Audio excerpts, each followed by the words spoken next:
বাংলাদেশ জাতীয়তাবাদী দল বিএনপি এর প্রতিষ্ঠাতা বীর মুক্তিযোদ্ধা শহীদ রাষ্ট্রপতি জিয়াউর রহমানের ৪৪তম মৃত্যুবার্ষিকী উপলক্ষে দোয়া মিলাদ মাহফিল এবং গরিব দুস্থদের মাঝে খাবার বিতরণ করা হয়েছে। শনিবার ৩১শে মে রাজধানী মোহাম্মদপুর রিং রোডের সূচনা কমিউনিটি সেন্টারে এ দোয়া ও মিলাদ মাহফিল এবং গরিব দুস্থদের মাঝে খাবার বিতরণ করা হয়। এ সময় উপস্থিত ছিলেন থানা, ওয়ার্ড, ইউনিট বিএনপি এবং এর অঙ্গ সহযোগী সংগঠনের নেতৃবৃন্দ। অনুষ্ঠানে শহীদ রাষ্ট্রপতি আত্মার মাগফিরাত কামনা করে বিশেষ মুনাজাত করা হয়। বিস্তারিত দেখুন খাস খবর বাংলাদেশ ডেস্ক রিপোর্টে। বিতরণের আয়োজন করা হয়েছে। এখানে বিশেষ অতিথি, প্রধান অতিথি আমাদের ঢাকা মহানগর উত্তরের হাজির মোহাম্মদ ইউসুফ ভাই উপস্থিত আছেন। ঢাকা মহানগর উত্তরের সদস্য এস এম আহমেদ আলী ভাই উপস্থিত আছেন।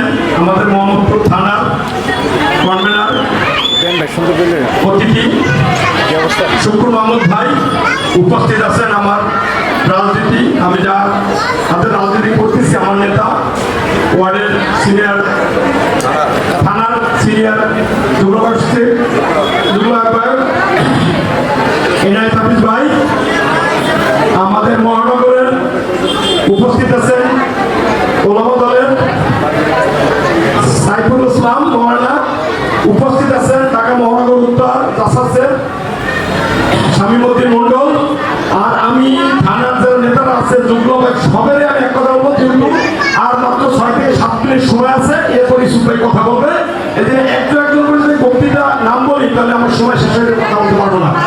তাই মোহাম্মদপুরের জামা যুগ্ম কাছে থানার সবেরই আমার অন্তর থেকে ধন্যবাদ। সদস্য আমার ওই 32 নম্বর ওয়ার্ডের সভাপতি বেলাল, 33 নম্বর ওয়ার্ডের সিনিয়র সভাপতি ওসমান গনি সেন্টু, আরো অনেকেই আছেন। আমার ওয়ার্ডের বিভিন্ন ওয়ার্ডের সেক্রেটারি আছেন, অন্য সংগঠনের সেক্রেটারি আছেন।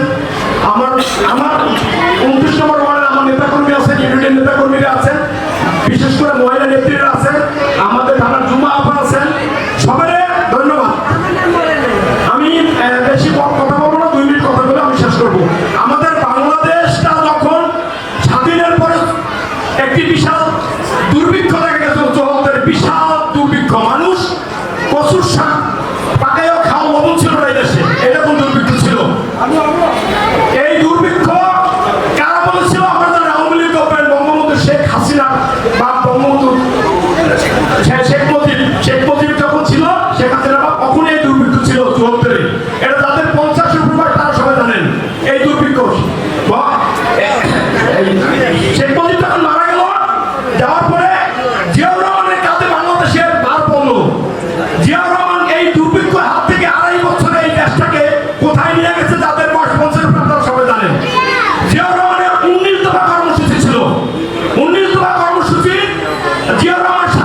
দেশে ভোগ করবে, ওনার এই দেশের বাইরে কোনো জায়গা নাই, কোনো জমি নাই, কোনো ঠিকানা নাই। মৃত্যু মরণ বাঁচন সব এই দেশে। ধন্যবাদ সবাইকে। আসসালামু আলাইকুম। বাংলাদেশ জিন্দাবাদ, খালেদা জিয়া জিন্দাবাদ, শহীদ জিয়া অমর হোক, আমার দেশ নায়ক আমার নেতা তারেক রহমান জিন্দাবাদ, 29 নম্বর ওয়ার্ড বিএনপি জিন্দাবাদ। সবাই আসসালামু আলাইকুম। ও আমার সহকর্মী জোরকর্মীদের ভাইয়েরা, প্রত্যেকটা ওয়ার্ডের প্রেসিডেন্ট সেক্রেটারি ভাইয়েরা, সরি আমার থানার সদস্যরা, এবং উপস্থিত আমার ওয়ার্ডের প্রেসিডেন্ট সেক্রেটারিরা এবং বিভিন্ন অঙ্গ সংগঠনের সেক্রেটারি প্রেসিডেন্টরা এবং বিশেষ করে মহিলা সংখ্যা বেশি দেখা যাচ্ছে পুরুষের চেয়ে। আমি আমার মহিলাদেরকে অভিনন্দন জানিয়ে আজকের এই সবার বক্তব্য আমি আরম্ভ করছি। আসসালামু আলাইকুম। শহীদ প্রেসিডেন্ট জিয়াউর রহমান সম্বন্ধে বলতে গেলে রাত দিন শেষ হবে না, কারণ তিনি একমাত্র ব্যক্তি আমাদের বাংলাদেশের প্রথম প্রেসিডেন্ট হলেন শহীদ প্রেসিডেন্ট জিয়াউর রহমান, এবং আমাদের ঘোষক বাংলাদেশের যে স্বাধীনতা যে হয়েছে এটার ঘোষক একমাত্র ব্যক্তিত্বের অধিকারী আমাদের প্রেসিডেন্ট জিয়াউর রহমান সাহেব। কারণ তিনি যদি ঘোষণা না দিতেন তাহলে হয়তো আমাদের দেশটা স্বাধীন হতো না। কারণ তার ঘোষণার উদ্বুদ্ধ হয়ে সাধারণ জনগণ তখন পুলিশ ইপিআর ছিল যারা, তখন এখন বিডিআর, পুলিশ ইপিআর সেনাবাহিনী যারা আছিল আমাদের বাংলাদেশে, এই দেশপ্রেমিক সশস্ত্র বাহিনী, তারা সমস্ত যে ডিপার্টমেন্ট ছিল তাদের এই ঘোষণার পরিপ্রেক্ষিতেই আমাদের এই দেশ আজকে স্বাধীন হয়েছে। যদি তিনি ঘোষণা না দিতেন হয়তো আমরা স্বাধীনতা পাইতাম না। কারণ এই দেশটা শেখ মুজিবুর রহমান চেয়েছিল এই দেশটা একটা পাকিস্তানের তাবেদার রাষ্ট্র হিসেবে থাকুক, সেই দেশের প্রধানমন্ত্রী হইতে চাইছিল। এই ইতিহাস বলতে গেলে ইতিহাস বলতে গেলে রাজনীতি শেষ হবে না। যাই হোক, আমার সময় সংকীর্ণ, সামনে আমার আজান দিবে। আমি আপনাদেরকে বিশেষভাবে অনুরোধ করবো, মোহাম্মদপুর থানা যারা আমার সহকর্মী আছে, জোটকর্মীদের সদস্য এবং আমার ওয়ার্ডের প্রেসিডেন্ট, 5টা ওয়ার্ড আছে, 5টা ওয়ার্ডের প্রেসিডেন্ট সেক্রেটারিকে আমি বিশেষভাবে অনুরোধ করবো, আপনারা যে কোনো অনুষ্ঠান করবেন আপনারা থানাকে অবহিত করবেন। থানাকে আগে অবহিত করবেন, তারপরে দরকার আমরা অবহিত করবো আমাদের টিম লিডারকে। কিন্তু আপনারা গোড়াডাঙ্গিয়া গাছ খান, এই গোড়াডাঙ্গিয়া গাছ খান না, কারণ গোড়াডাঙ্গিয়া গাছ খাবেন আপনারা ছিটকে পড়ে যাবেন, আপনারা রাজনীতি সঠিক পদে থাকবেন না। যাই হোক, তারপর আমি আরেকটা বলি, মোহাম্মদপুরবাসী অনেক লোক আছে, আপনারা সামনে আমাদের নির্বাচন, ডিসেম্বরে আমাদের নির্বাচন হবে। কি বলেন, ডিসেম্বর নির্বাচন হবে না? এই ডিসেম্বর নির্বাচনে আমরা ধানের শীষে যে আসুক এইখানে, আমরা ধানের শীষকে বিপুল ভোটে জয়যুক্ত করে আমি আমার বক্তব্য শেষ করছি। আসসালামু আলাইকুম।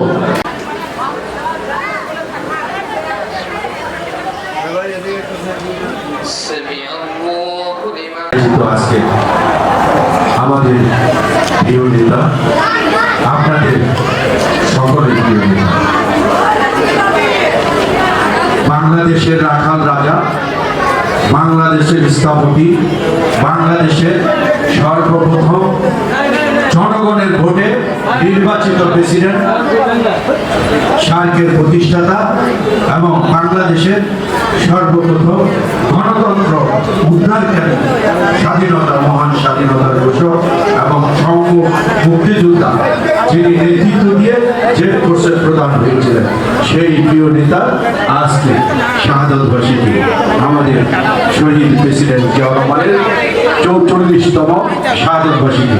প্রিয় নেতৃবৃন্দ, আপনারা জানেন আমাদের প্রিয় নেতা বাংলাদেশে এসে ঝুড়িবিহীন, তলাবিহীন ঝুড়ি থেকে সেটাকে উৎপাদনমুখী করে এদেশের জনগণকে সম্পৃক্ত করে খাল খননের মাধ্যমে বিভিন্ন গ্রাম অঞ্চলে প্রতিটি অঞ্চলে গিয়ে উনি যেভাবে বাংলাদেশের মানুষকে কৃষিতে উদ্বুদ্ধ করেছেন, বিভিন্ন কর্মসংস্থানের ব্যবস্থা করে বাংলাদেশ স্বনির্ভর বাংলাদেশ সৃষ্টি করেছিলেন সেই প্রিয় নেতা। আজকে সেখানে যখন আমাদের নেতাকে চক্রান্তের মাধ্যমে, দেশি বিদেশি চক্রান্তের মাধ্যমে হত্যা করা হলো, সেই হত্যার করে আমাদের নেত্রী, আপনারা এখানে যারা বসে আছেন ম্যাক্সিমাম আমি দেখছি যে মহিলা নেত্রীরা, মহিলা ভাই বোনরা বসে আছেন ছোট ছোট বাচ্চাদেরকে নিয়ে। আপনাদের এটি জানা প্রয়োজন, আমাদের নেত্রী মহিলাদের জন্য সবচেয়ে বেশি অগ্রাধিকার দিয়েছিলেন। সেটি শিক্ষা খাত, সেটি বিভিন্ন কর্মসংস্থানের খাত এবং সমপরিমাণ অধিকার ছেলে এবং মেয়েদের দিয়ে গিয়েছিলেন আমাদের নেত্রী, দেশনেত্রী বেগম খালেদা জিয়া। এবং ইন্টারমিডিয়েট পর্যন্ত আপনাদের মেয়েদের জন্য ফ্রি লেখাপড়ার ব্যবস্থা করেছিলেন দেশনেত্রী বেগম খালেদা জিয়া। অষ্টম শ্রেণী থেকে ইন্টারমিডিয়েট পর্যন্ত ফ্রি লেখাপড়ার ব্যবস্থা করেছিলেন মহিলা মেয়েদের জন্য। সেই নেত্রীকেও এই অবৈধ সরকার, ফ্যাসিস্ট সরকার, লুটেরা সরকার, ভোটচোর সরকার, এই অবৈধ সরকার হাসিনা, তাকেও 7 বছর জেল খাটিয়েছে। আপনারা দেখেছেন দীর্ঘমেয়াদী ক্ষমতায় থাকার জন্য এই দেশের সবচেয়ে প্রিয় সংগঠন, এই দেশের সবচেয়ে প্রিয় সেনাবাহিনী, দেশপ্রেমিক সেনাবাহিনীকে হত্যা করেছে। 57 জন অফিসারকে নির্বিচারে হত্যা করেছে এই দেশকে বন্ধু করে দেওয়ার জন্য, যাতে এই দেশ ঘুরে না দাঁড়াতে পারে। বিদেশি ভারতের চক্রান্তের মাধ্যমে আমাদের সেনাবাহিনীকে 24 অফিসারদেরকে হত্যা করা হয়েছিল।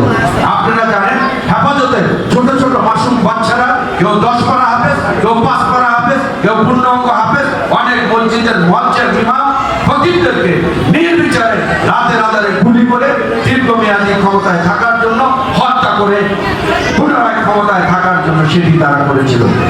এবং আমাদের অনেক ভাই বোনদেরকে হত্যা করেছে, আমাদের অনেক সহযোদ্ধাকে তারা গুম করেছে, খুন করেছে, তাদের সম্পদ লুট করেছে এই অবৈধ সরকারের হাসিনার পেটুয়া বাহিনীরা। আপনাদের আমাদের এখানে যারা নেতৃবৃন্দ বসে আছেন, আমি আপনাদেরকে বলতে চাই, আমার থানার আহ্বায়ক সাহেব আছেন, আমার মহানগরের সদস্য এবং থানার যুগ্ম আহ্বায়ক, জনতা কাউন্সিলর, আমি কারোর নাম বললাম না, কারণ যেহেতু আজাদ দিয়ে দিলে আপনারা কেউ কষ্ট নেবেন না, দয়া করে। আমি আপনাদেরকে বলা উচিত ছিল, এটা আমি সরি। আমি আজকে যে আমির হোসেন সাহেব যার সভাপতিত্বে আজকে এই অনুষ্ঠানটি হচ্ছে, উনি আমাদের প্রিয় নেতা এবং ভালো সংগঠক এবং সঞ্চালনা যিনি রয়েছেন কামাল হোসেন, আমি ধন্যবাদ জানাই। খুব সুন্দর একটি অনুষ্ঠান করেছে। আমি আজকে 5টি অনুষ্ঠানে অংশগ্রহণ করেছি, তার মধ্যে অনেক ভালো হয়েছে। আমি আপনাদেরকে ধন্যবাদ জানাই আমার মহানগরের পক্ষ থেকে এবং আমার থানার নেতা, মহানগরের নেতাদের আমি ধন্যবাদ জানাই। আপনারা একটি কথা মনে রাখবেন, আওয়ামী লীগ স্বাধীনতার সপক্ষের শক্তি, স্বাধীনতার বিপক্ষের শক্তি বলে আমাদের জাতির মধ্যে 2 ভাগে বিভক্ত করার চেষ্টা করা হয়েছিল। সেটি ওরা বলেছে আওয়ামী লীগ যারা করে তারা হলো স্বাধীনতার সপক্ষের শক্তি। আপনারা কি সেটি মনে করেন? আমরা মনে করি আমরা স্বাধীনতার পক্ষের শক্তি। শহীদ জিয়াউর রহমান স্বাধীনতার ঘোষণা দিয়ে ঘরে বসে থাকে নাই, সম্মুখ যুদ্ধ করে বাংলাদেশকে স্বাধীন করেছে। এবং আমাদের নারীদের, আপনাদের নারীদের মধ্যে সর্বপ্রথম মুক্তিযোদ্ধা আমাদের নেত্রী বেগম খালেদা জিয়া, উনি সর্বপ্রথম গ্রেফতার হয়েছিলেন। শেখ মুজিব কখনো এদেশের স্বাধীনতা চায় নাই। শেখ মুজিব স্বাধীনতার ঘোষণা দিয়ে সে পাকিস্তানি সেনাবাহিনীর কাছে আত্মসমর্পণ করে করাচিতে চলে গিয়েছিল। এটি সত্য, এটি দলিল। আমি আজকে আপনাদের কাছে একটি কথা বলবো, আপনারা আওয়ামী লীগকে সামাজিক ভাবে বয়কট করবেন, কারণ আওয়ামী লীগ কখনোই এদেশের মঙ্গল চায় নাই, এই দেশের মানুষের মঙ্গল চায় নাই। এই কারণেই আওয়ামী লীগকে বয়কট করতে হবে। কারণ আওয়ামী লীগ স্বাধীনতার সপক্ষের শক্তি, স্বাধীনতার বিপক্ষের শক্তি বানিয়েছে। যদি ওরা এই দেশকে ভালোবাসতো, এদেশের মানুষকে ভালোবাসতো, তাহলে গণহত্যা চালাইতে পারতো না। বন্ধুরা, আমি তাই ওদেরকে, আমরা মনে করি এই দেশের বিপক্ষের শক্তি একমাত্র আওয়ামী লীগ। ওদেরকে সামাজিকভাবে সর্বক্ষেত্রে ওদেরকে প্রতিহত করতে হবে। বন্ধুরা, এবারে আমার বক্তব্য শেষ করছি। বাংলাদেশ জিন্দাবাদ, বাংলাদেশ জাতীয়তাবাদী দল জিন্দাবাদ। শহীদ রাষ্ট্রপতি জিয়াউর রহমান অমর হোক। তারুণ্যের প্রতীক জনাব তারেক রহমান জিন্দাবাদ। দেশনেত্রী জিন্দাবাদ, ঢাকা মহানগর উত্তর বিএনপি জিন্দাবাদ, মোহাম্মদপুর থানা 29 নম্বর ওয়ার্ড বিএনপি জিন্দাবাদ জিন্দাবাদ। ربنا آتنا في الدنيا حسنة وفي الآخرة حسنة وقنا عذاب النار আল্লাহ রাব্বুল আলামিন জিলহজ মাসের রোজা মুখে আপনার দরবারে আল্লাহ আমরা হাত উঠাইলাম। আমাদের সকলের প্রাণ প্রিয় নেতা স্বাধীনতার ঘোষক শহীদ প্রেসিডেন্ট জিয়াউর রহমানের 44তম শাহাদাত বার্ষিকীতে 29 নং ওয়ার্ড কর্তৃক আয়োজিত আজকের এই দোয়া মাহফিল তবরক বিতরণের সম্মানিত সভাপতি, প্রধান অতিথি, বিশেষ অতিথি, মোহাম্মদপুর থানার সকল নেতৃবৃন্দ, 29 নং ওয়ার্ডের নেতৃবৃন্দ, ইউনিটের নেতৃবৃন্দ সহ সকলে আমরা হাত উঠাইছি। মেহেরবানি করে আজকের এই মাহফিলকে আপনি কবুল আর মঞ্জুর করেন। আল্লাহ আপনি এই জিলহজ মাসের উসিলায় আজকে আপনি রোজা রেখেছেন, রোজার উসিলায় আমাদের প্রাণ